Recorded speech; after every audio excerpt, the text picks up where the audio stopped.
Characteristics of Old English. Introduction. The Germanic dialects, namely Angles, Saxon, and Jutes, accounts the constitution in earlier stage of their English language, which due to the various influence came to be stabilized in the land. This Old English was spoken and written by King Alfred during the late 9th century AD. This was the southern variation. Because of its popularity, assumed due to its written form, Anglo-Saxon meant only its southern variation. Grammar.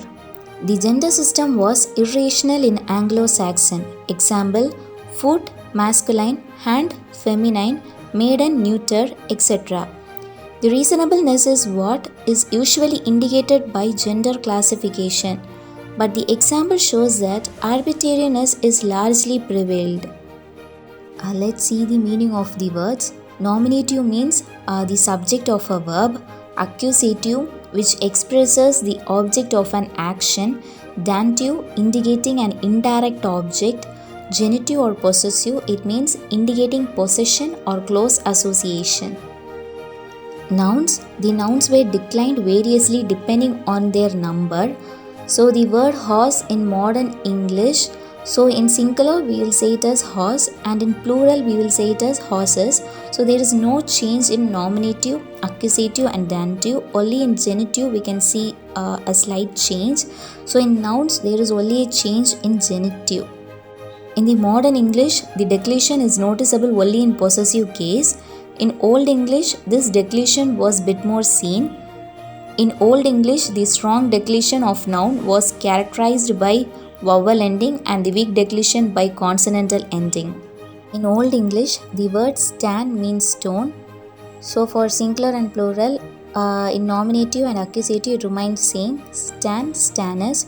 For dative, stanus, stana. Genitive, stane, stana. So it differs a lot for modern English and in Old English. So in modern English there is only a change for genitive, and in Old English it differs for the four cases. Adjective. The adjectives were inflected elaborately. For example, glad, it also has a lot of adjectives.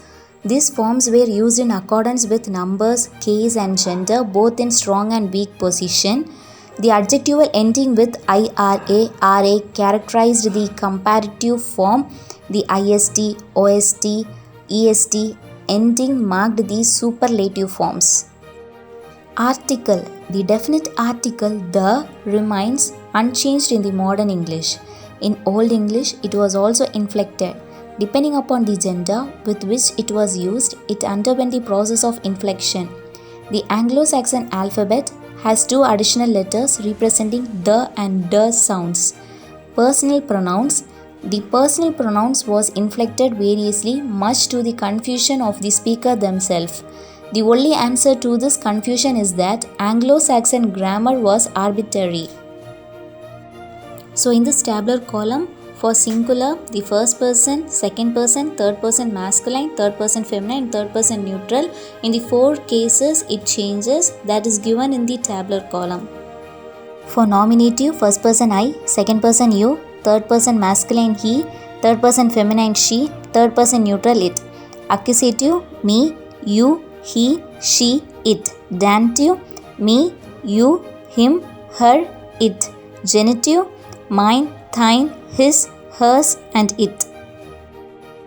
Dual. Nominative, the first person we2, second person you2. Accusative, we2, second person you2. Dative, we2, you2. Genitive, our, your.